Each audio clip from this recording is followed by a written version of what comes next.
even say treat because Theodore, you not no treat, man. Listen, no, listen, guys. I have a special guest with me, but also a really good friend of mine, Theodore Brown. He's a content and design strategist, and what we're going to talk about today is going to be very interesting because as we talked about earlier this year, I said I'm going to be focusing on high impact decision making, namely focusing on the C-suite, right? The executives, the individuals that, C-suite and the executives that are on their way to the C-suite, on the C-level track. And interestingly enough, had a conversation. So I got to do a few things here. Theodore, I got to do a few things. So first, Okay. interestingly enough, part of the reason why we're having this discussion today is because a gentleman by the name of, hold on, let me pull it up right quick, by the name of Deontay Johnson. We're gonna have a conversation with him maybe later this month, and maybe even sooner than that. And he actually, Deontay. So shout out to you. He's actually a an entrepreneur that has a startup that focuses on it's in the AI realm, but it's got approved to be in the NVIDIA Inception program about to Nice. launch like huge things, right? So Deontay reaches out, and I'm thinking, okay, you know what? Maybe, just maybe, the focus shouldn't just be on C-suite individuals because high impact decisions can be made outside of just the boardroom. Man, so shout out to you, Deontay, because I think you're opening up another realm, another category of high impact decision making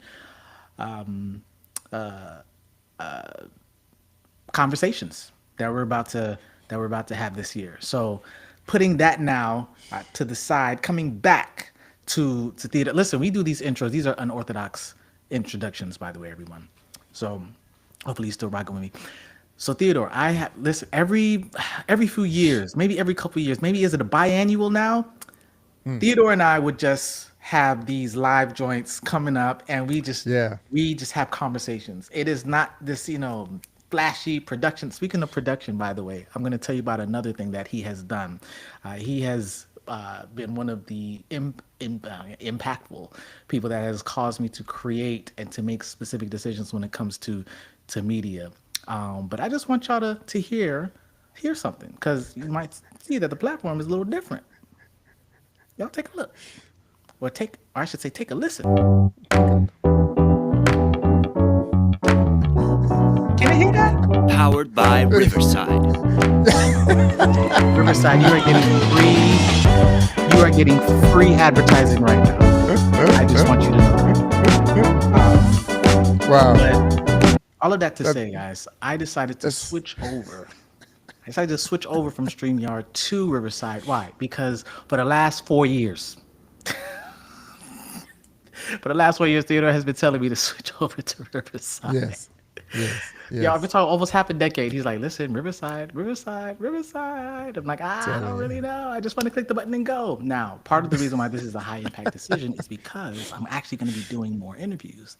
And by doing more interviews, it's Yes, probably sir. going to be better to use a platform that's optimized for that. And so here we are, guys. So we're going to see. We're going to see if, let me tell you how committed I am. I don't know if I should even be saying this online, but this is what it is. I canceled my StreamYard subscription to dabble it. Listen, when we're talking about decision making, I'm like, no, let me just choose, do both and see. Listen, y'all, I understand StreamYard. I understand how it works. I don't maybe know the all of the ins and outs, but enough to make. I think it did maybe about 25 videos so far this year with StreamYard. Oh, okay. Yeah, Okay. right. Now Gotcha. with Riverside. This is will be Yeah. maybe the second. And so the point is, I even decided. Remember we talked about poor decision making. Everyone, I'm reading this recent book, and it talked about one of the factors of a poor decision making is to choose to do something but actually not committing to do it.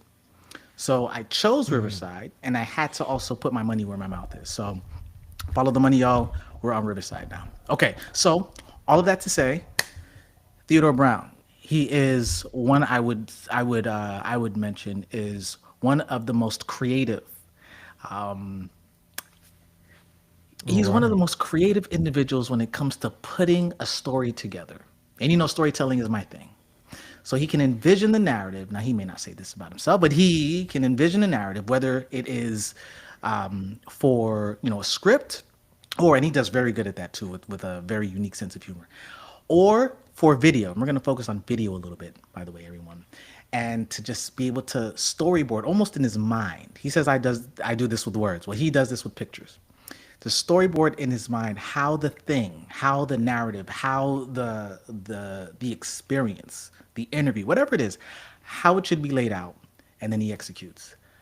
It's a beautiful thing. I don't think I've ever been in a studio with you in real time, but he has been Not yet. Not someone yet. who Not has yet. like done my headshots back in the day. So listen, which it might be time. It might be time to go ahead. So anyway, all of that to say, everyone, I'm super excited to introduce to you my good friend Theodore Brown. We're gonna have a great conversation. So let's just get it started right now. As we're thinking about it, and as we're talking about high impact that goes beyond the sea level, what would you say from a videographer perspective? What would you say is something that's kind of similar to, let's say, the CEO? And let's back up just a little bit. I'm actually going to read off what the traditional viewpoint of C-suite executives do. So Okay. that way we can see what we mean by high impact. All right. So the high impact is a decision that affects a broad range of stakeholders or business operations. All right. So we're going to start with that, defining what high impact is. It's a particular decision or set of decisions, a system of decisions that affects a broad range of stakeholders or business operations. And so the outcome can be financial, it can be reputational, it can be strategic, but it significantly influences growth or sustainability for that business. Now, the complexity of this thing is that it involves multiple variables. If there are not multiple variables, it's probably not a high impact decision. Sometimes, not all the time, but usually there's going to be a lot of nuances that you're going to have to consider. So you got to consider market trends. You got to consider resource allocation. You got to consider team capabilities. So that's what we mean by high impact decisions. Now, from a C-suite perspective, the CEO oversees the overall strategy, the vision, the direction. I'm even going to put the talent recruitment. That book that I'm reading, y'all, only 3 things the CEO should focus on: the people, the numbers, the culture. Talent recruitment is also going to be in that category. The CFO manages financial strategy, budgeting, resource allocation. The COO, right, chief operations, ensures efficient business operations and processes. The CTO oversees technology strategy and the innovation. The CMO directs marketing, branding, and outreach. Okay, so now that we've got these kind of traditional viewpoints of what a C-level is, Theodore, I'm going to kick it over to you from, let's say, from a CEO's perspective. If you were, I mean, you are a videographer, but if you had to show up on set, or even better, to a particular business, what would high impact decision making look like from that visionary strategist perspective? Well, man. So, being that I'm also the guy, I have to do the entire C-suite thing all by myself. So as soon as I get to any meeting, whether it's on set or on location, the first thing that I have to do is build that relationship with whoever it is that I'm talking to.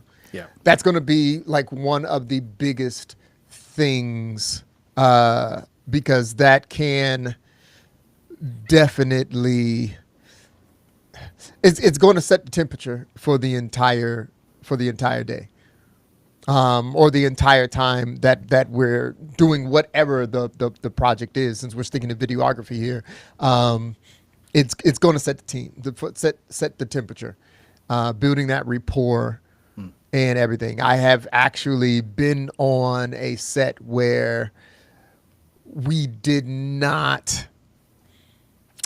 that well. This is a long time ago, long time ago. We didn't do that well at all, and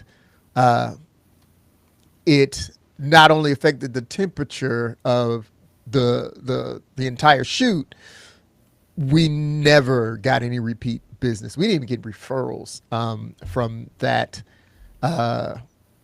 customer, I guess. I do.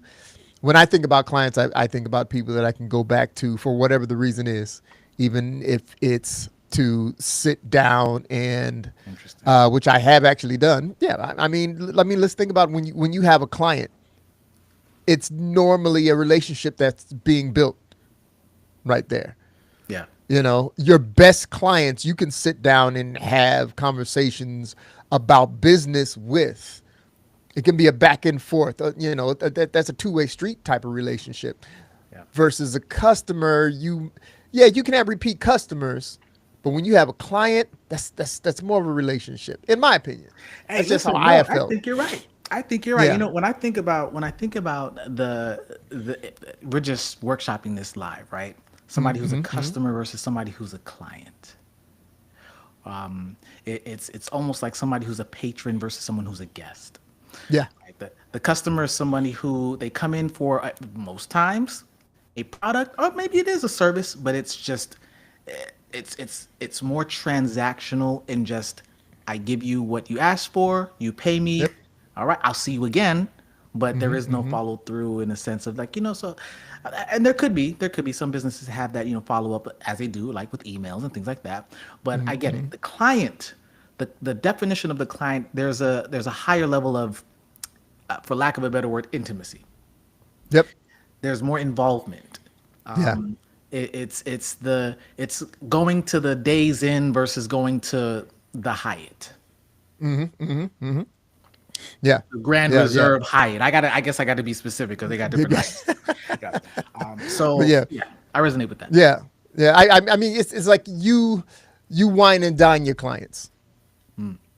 Yeah, you know? you don't wine and dine customer. You really don't.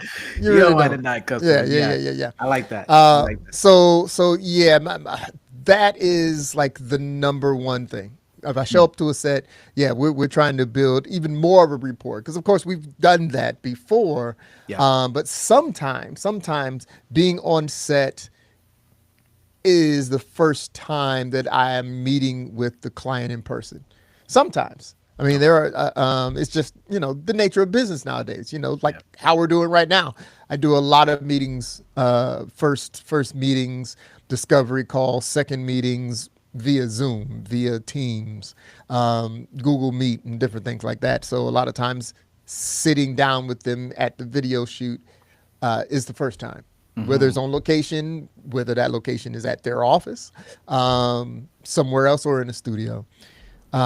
So yeah, I try to build that rapport, and Okay. I think that is that's that gate opener to other high impact decisions that kind of fall in place after that.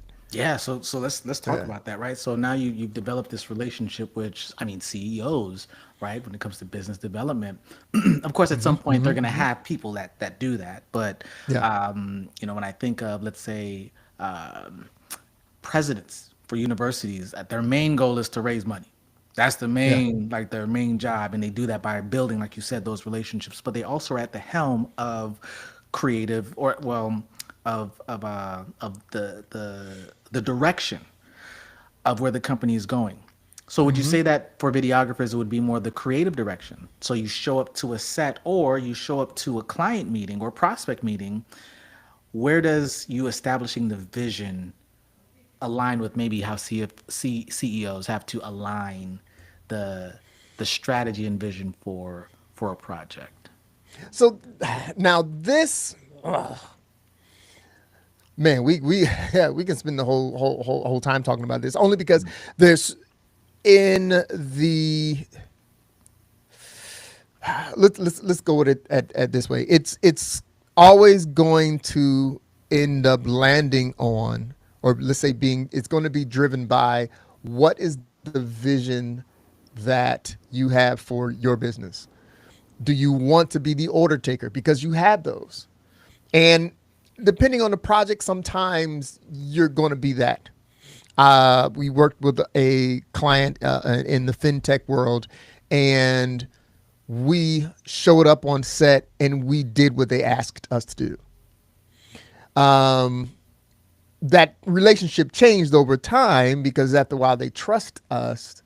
But at first we showed up, we set up the cameras, we turned them on, we did the recording, we went home, we edited it, and we gave them the finished product. But there are some videographers that's what they do, and there's nothing wrong with that. Nothing wrong with that at all. But if you have another vision for your business where, okay, we're coming in here to help your business grow, and we're going to do that by pretty much showcasing our expertise and helping you create this vision. We're going to help you direct this vision so that whatever it is that you're trying to do comes off in the best way, in the most spectacular way. And that's where things are going to be almost like night and day. Those meetings can be a little longer. Those meetings can, man, there was it was actually a production studio. And we actually did not end up doing the project, but that one was multiple meetings. And this was actually after the initial meeting, after the discovery call, after I always try to disqualify the client. Why me? Why now? Why this? Exactly. And so it was after all that that entire process. So we sat down, I want to say 3 times, just really trying to figure out, is this the best course of action? And I take that on myself because we weren't in the room with the right people. Got you. I didn't ask the right questions. Yeah, and I think that's a good point, right? Because when it comes to developing the creative direction, when it comes to the strategy, the right people have to be in the room. Right people have to be in the room. So as the CEO focuses on vision, direction, strategy of a business, now you are more than a videographer. Just want to mention that for those of you that just might be tuning in. But as someone who takes on the role, let's say chief CVO, the chief videographer. I don't know. That sounds weird. Chief videography officer. You are the person, of course, it's beyond that, right? But the chief storytelling officer, maybe. You are the person that needs to make sure that you have specific people in that room so that you can conceptualize the project. You can conceptualize the scope of the needs. Also, the financial piece. So let's transition from CEO to now someone who is the CFO. What I find very interesting is that the companies that are more structured, you have a great example is my orthodontist. When it comes to talking about money, he tells me what needs to be done, what needs to be fixed. I'm like, okay, so how much is that? You're going to talk to so-and-so. They're going to be the one to break down everything for you. I'm just coming in to give you the vision of what you need to fix, right? And then from there, you got the person who handles the financial piece. So I would say, my question rather is, what does that look like? As a CFO, the person who is really looking at resource allocation and all of that, what does the videographer, high impact decisions now, the multiple variables that are included, how does it reflect for the videographer that has to kind of put on that kind of hat? You are on mute for some reason. I touched the mic. Touched the mic. Yeah. So you really have to know what you are worth. And I see that my video has frozen again. But you have to know the value that you bring. That is it. Because, when you're sitting in with a meeting, when you're on a call, you're not going to have that luxury of being able to, when we're finished with this meeting, I'll go ahead and arrange a meeting with the finance guy or with the money man or whatnot. That's not going to happen. So what ends up happening is you got to know exactly what it is that you bring, what your value is. And now there's some things, sometimes it's like, okay, well, for a project like this, it's going to cost this. Yeah. For a project like this, it's going to cost this. And then there's the times, all right, we're going to be there for 5 hours. Okay.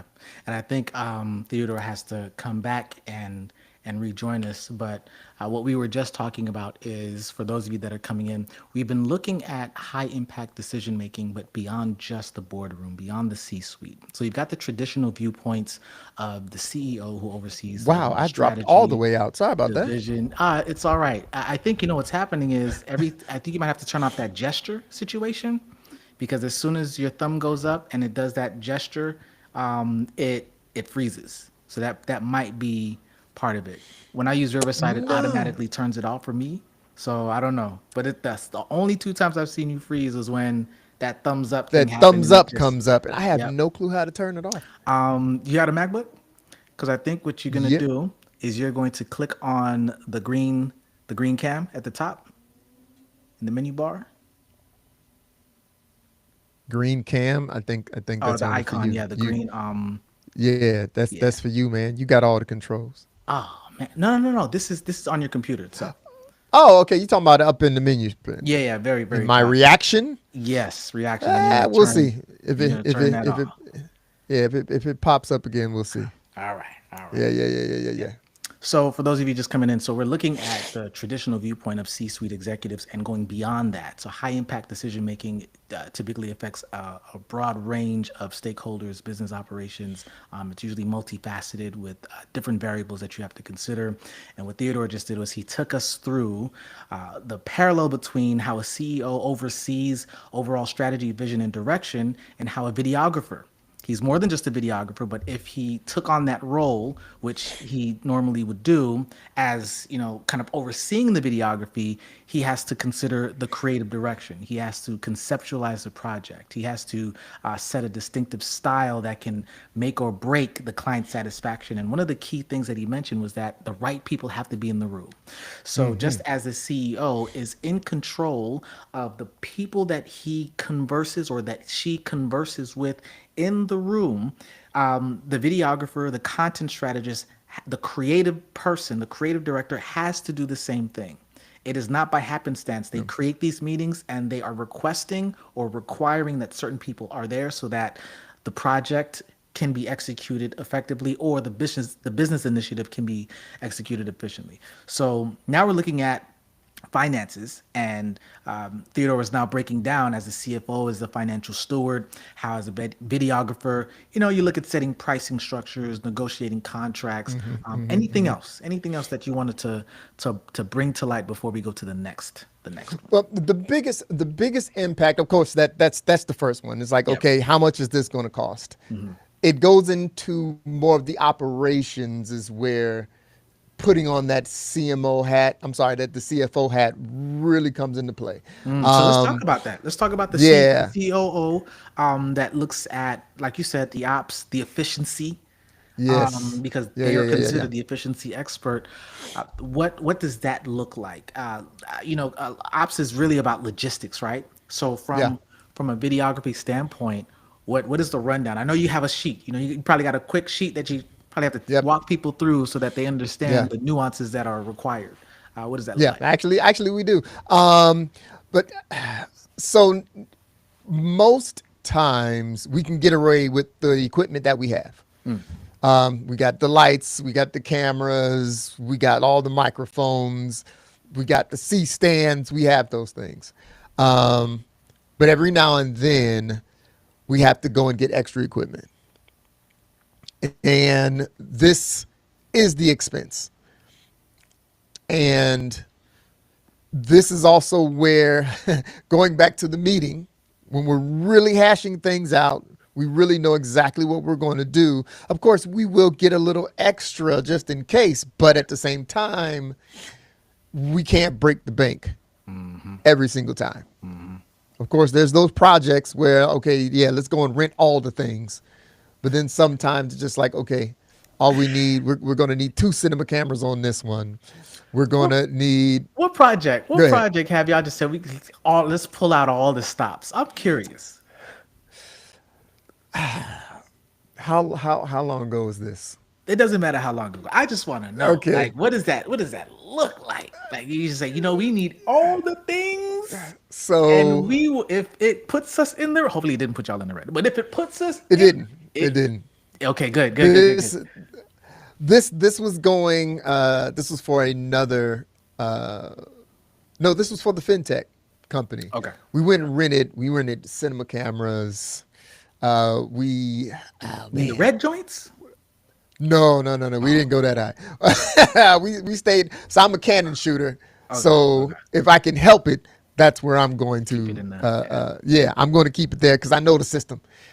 I know the systems on DSLRs. That's what a COO does, right? Yeah. The efficiency Yeah. piece. Like, the equipment, Yeah. and it's like, why are we even going to invest in something that we don't even use in order to? Ooh, that's good. That's a good piece. and because sometimes it's necessary.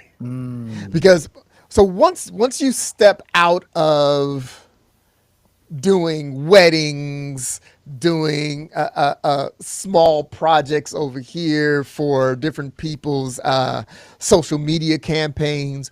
Once you step now into the realm of actually doing more commercial shoots, when you start working with larger brands, there's certain names that carry weight. So I'm not going to walk into, let's say, a shoot with Lexus with my Canon DSLR, and it's just like, yeah, let's go ahead and shoot this. Let's shoot this video. Now, in some cases, you might. But in other cases, when you're dealing, okay, I got a better example. When you go and you shoot for Nike, again, certain cases, you might pull out your Canon camera, the higher end one. You're not walking in there with that camera that you can get from like Sam's or Costco. You're not doing that.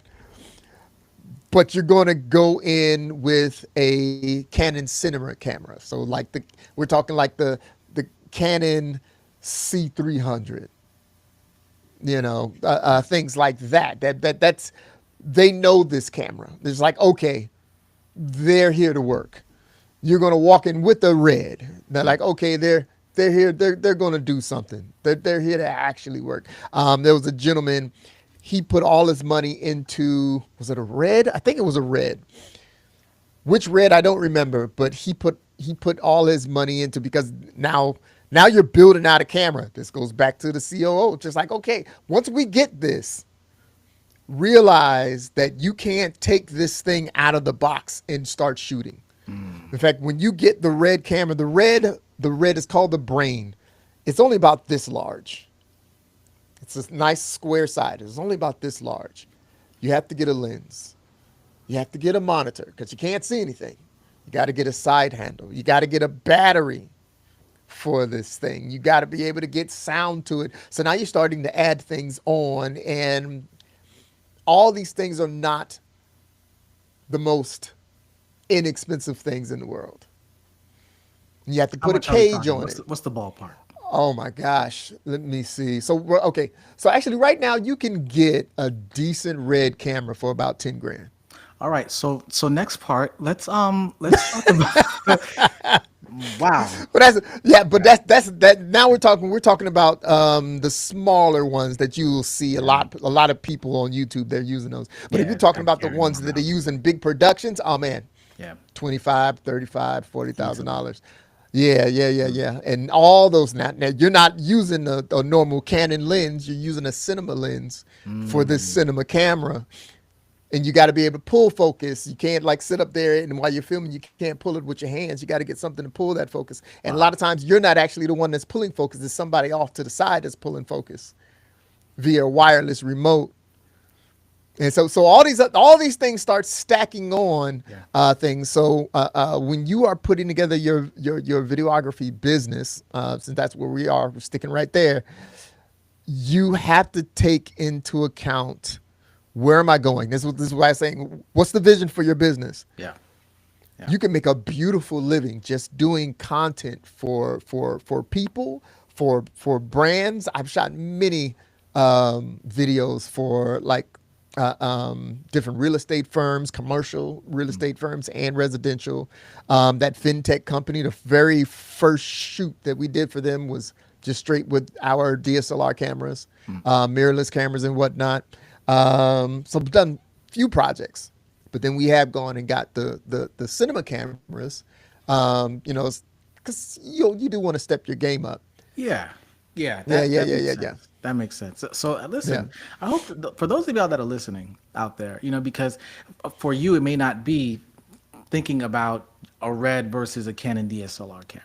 You might be thinking about Asana versus Monday. You might be thinking about using, well, I would say Trello versus Jira, but now they own all of it now. yeah, yeah, yeah, Atlassian owns the whole suite. The point is, especially as a COO, you have to ask yourself, is it efficient? But also, you know, when is a time that sacrificing some of the efficiency for a little bit of a learning curve is worth it yeah, because the ROI is, yeah, it's going to take a little bit longer, but it's going to be worth it. yeah, And then, as a matter of fact, let's go to the CMO piece because you talked about where you go to certain shoots or you go to certain companies, you can't show up with the Canon no, DSLR, even though the DSLR could get the job done. Now, some people that might yep, be arguable, like, oh, well, if it can get the job done, because it's all about not just can you get it done. That's the COO, and that's maybe why COO and maybe CMOs be clashing a little bit, is because on the marketing side, the branding side, how does it feel? How does the client feel when they see you walk in yeah, with a cinematic camera? yeah, It's okay, they're ready. They yeah, they are yeah, going to be doing some work here. yeah. So let's talk about the marketing and branding expert, because from a videography perspective, what does that look like when you have to develop a personal or maybe an enterprise brand, or building a portfolio that resonates with target clients? What does that look like? Oh man, so this is something that a lot of videographers. Oh man, I love how Chris Do puts it. You want to dig a hole a mile deep, but only an inch wide. You want to be really, really deep in this thing versus being very broad in a lot of things and kind of shallow. Um, Which it's Dan Coe advocates for. He's like, this is the era of the generalist, right? And so it's yeah. interesting the different perspectives, the philosophies. Yeah. Well, well, that's another conversation. That's another guy. Yeah, yeah, yeah. I just want to throw That's that in another there, just conversation. how people Um, think, yeah, differently. But Christo, though, yes. yeah, yeah, yeah. So when you do this, when you are really, really deep in this one area, that means everything in your portfolio is going to build a case for you being the value add to whatever it is that this company is going for. So in automotive photography and videography, which I do love, um, I have a few things in my portfolio from different things that I've done in the past, but I've tried to kind of massage it a little bit to let people see that no, I actually can help you build the brand versus I'm here to support the brand. That's good. And when you are just this deep in this one area and everything in your portfolio kind of speaks to this expertise, whether it's weddings, whether it's real estate, whether it's automotive, shooting for hand lotions, whatever it is.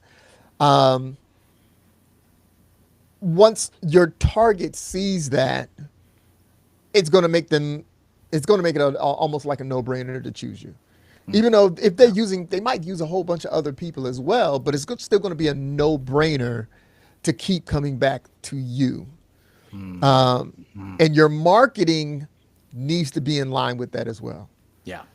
It's like, I do real estate. I do automotive. This is what I do. You can go ahead and talk to and hire anybody else, but when you come to me, this is what I do.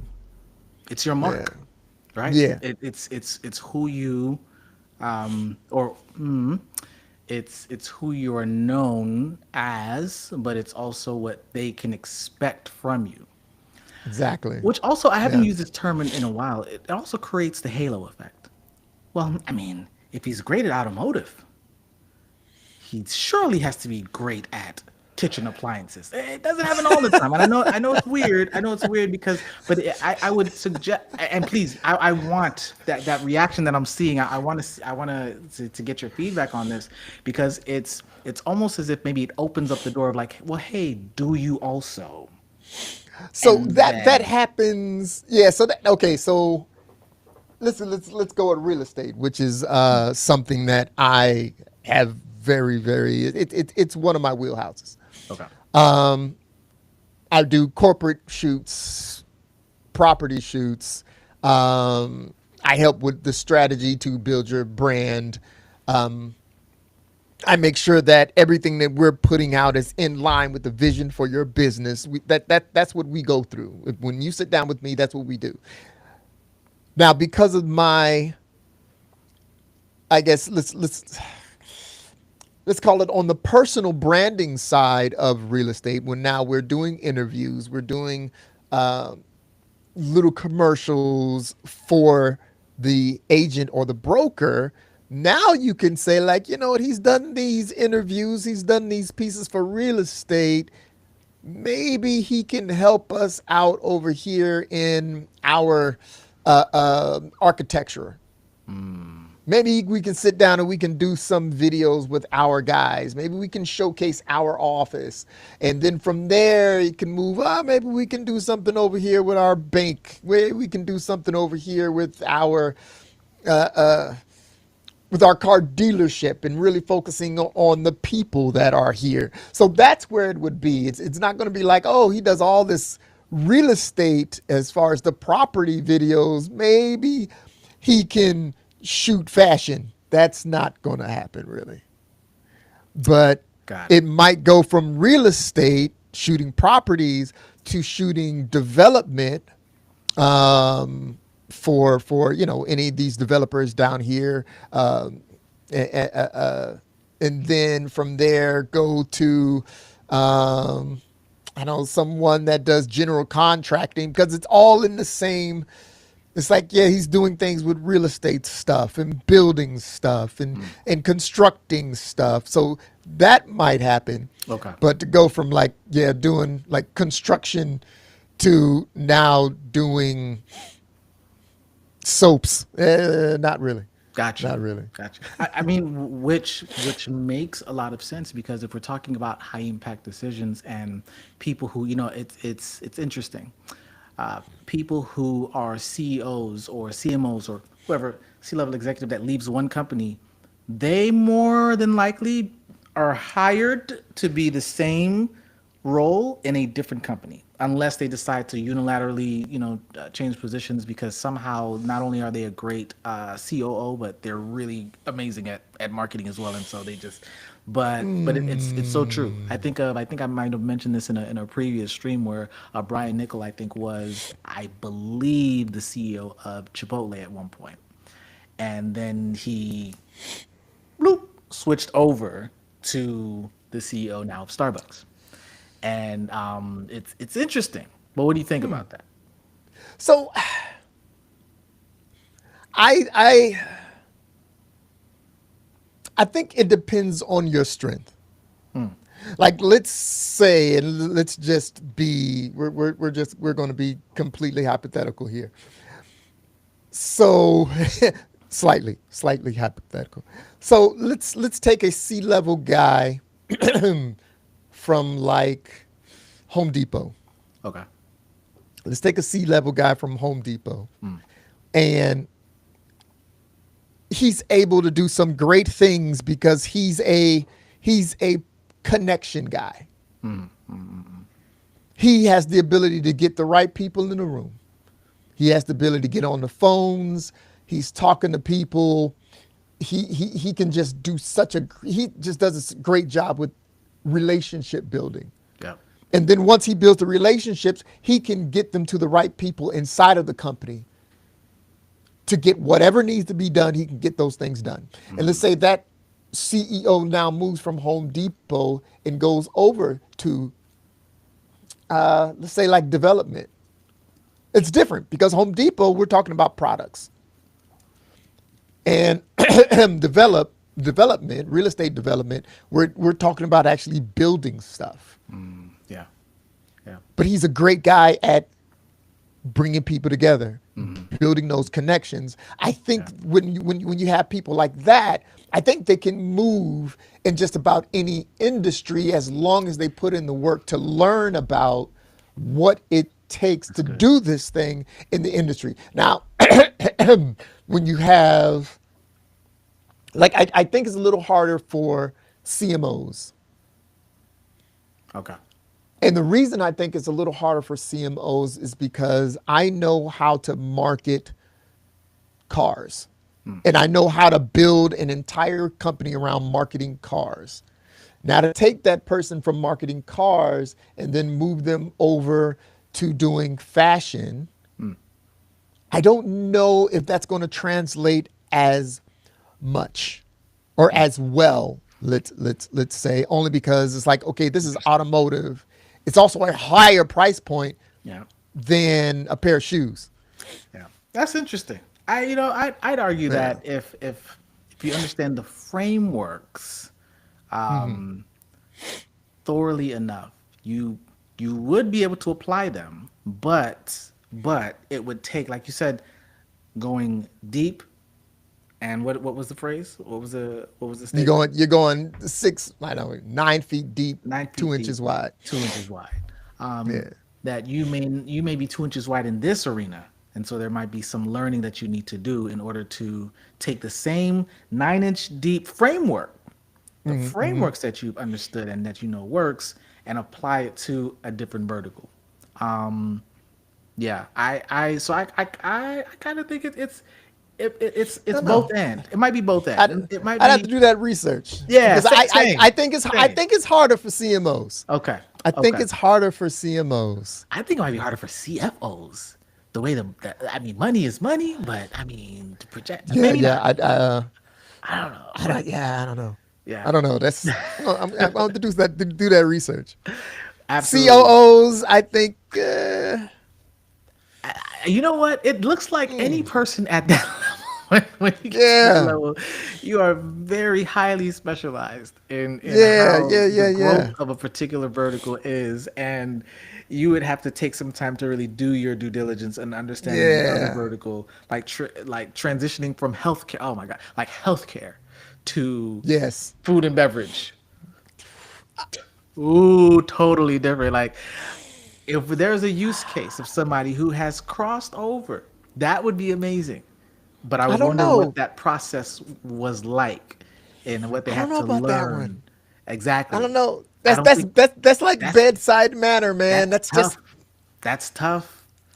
Yeah. I don't know. That's what I'm saying. I don't think that would be one that could. They would have. You don't think so? I don't know. Because know. it's people. It though. is. It is. You know what I'm saying? It's dealing with people, and you still got to deal with the emotions. Yeah. You got to deal with the expectations. Yeah. I'm going to. I actually want to look this one up now. Yeah, that is an interesting perspective because when we're now looking at, and I guess we can start to round this out, as the person who is a content strategist, and we just focused on videographers and how they make high impact decisions. The same actually works for entrepreneurs as well. For those of you that are just coming in, I actually mentioned a gentleman by the name of Deontay Johnson, who we will have on the live stream a little bit later, not tonight, but a little bit later, maybe this month. And he's making some waves. He's making some waves in the AI space. And interestingly enough, Hold on, give me 1 second. I think we might have a. Oh no, never mind. I thought we had somebody in the chat pop up. Nope, just me. Nope. So and so from an entrepreneurial standpoint, you're wearing all of the executive hats.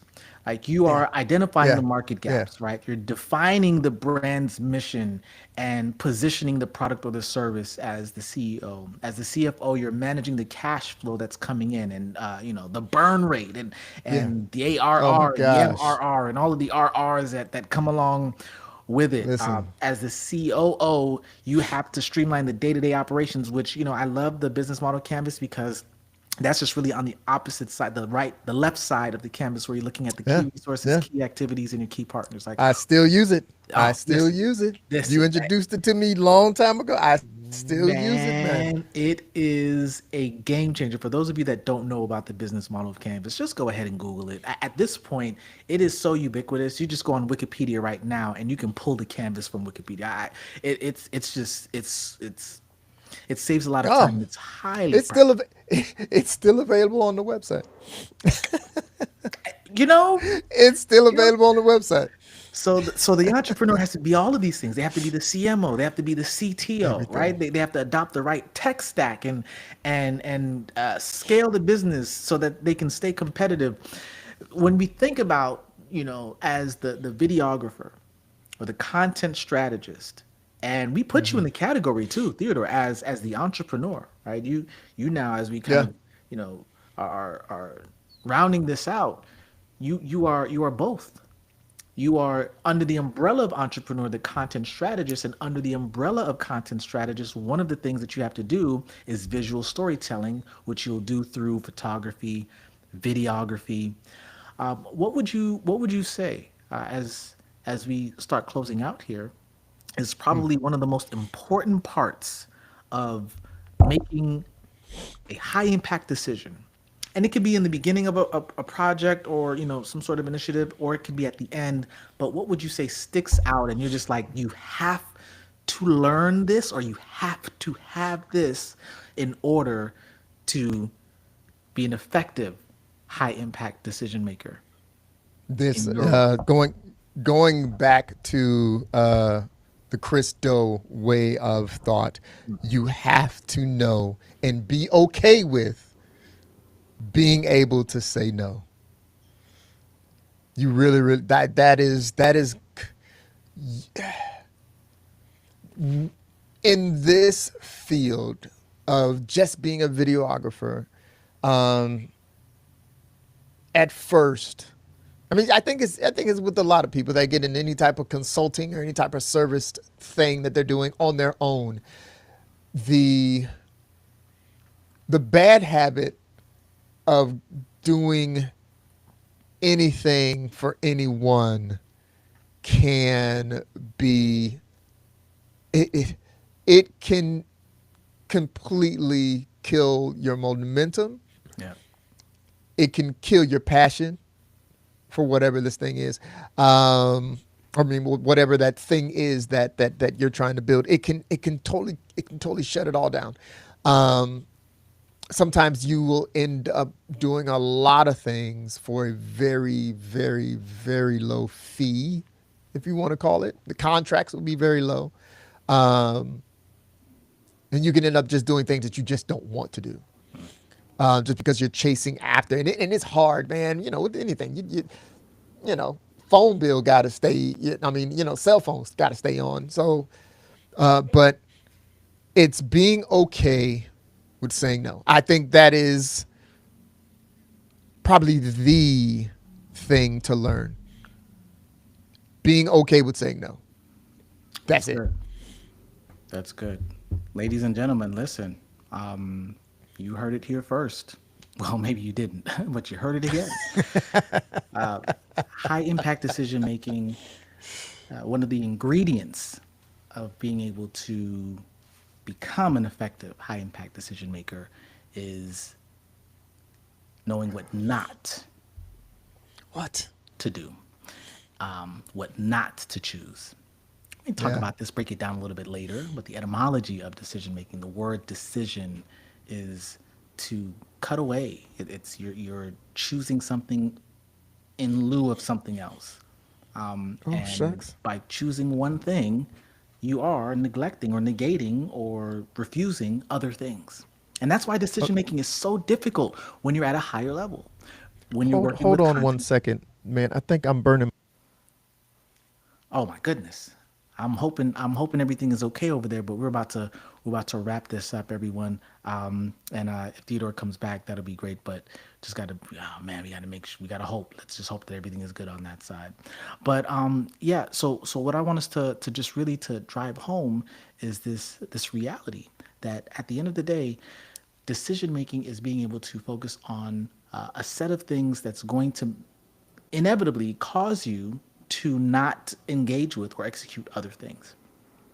And that's why it's such a nuanced process because there are multiple variables, there are multiple strings that are connected to what you are going to do or what you're not going to do. And things get impacted whether you choose something and whether you don't choose something.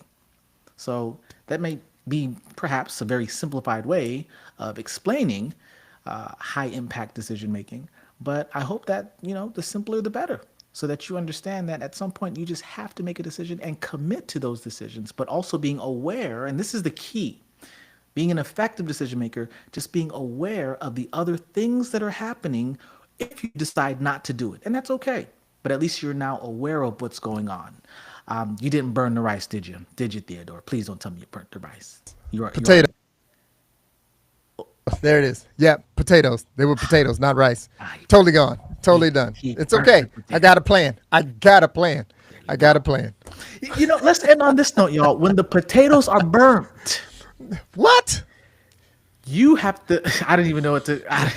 Where do I go from there? what, what decision? What's the decision that you have? You said you have a plan. What I high got a impact plan. decision you have for dinner tonight because of Yeah, the burnt yeah, potato? yeah. That's what it is. I got some rice. I got some microwavable rice that we're Yo, gonna have to end up listen, throwing in there. turn them potatoes into chips. Maybe not. Throw them bad boys away. But all right, y'all. Listen, it was a Whee! pleasure, Theodore, always to just have you on and for us to just chop it up like this. Of Oh yeah, course, man. it won't be the last time. Whether it's StreamYard now, Riverside, it doesn't matter what we on. Facebook Live back in the we gonna get it done, and Wow. we will have these meaningful, impactful conversations. And for those of you that are on this live, we'll catch you on the next one. Yes, sir. All right, we are officially off, and it looks like we're all good. I'm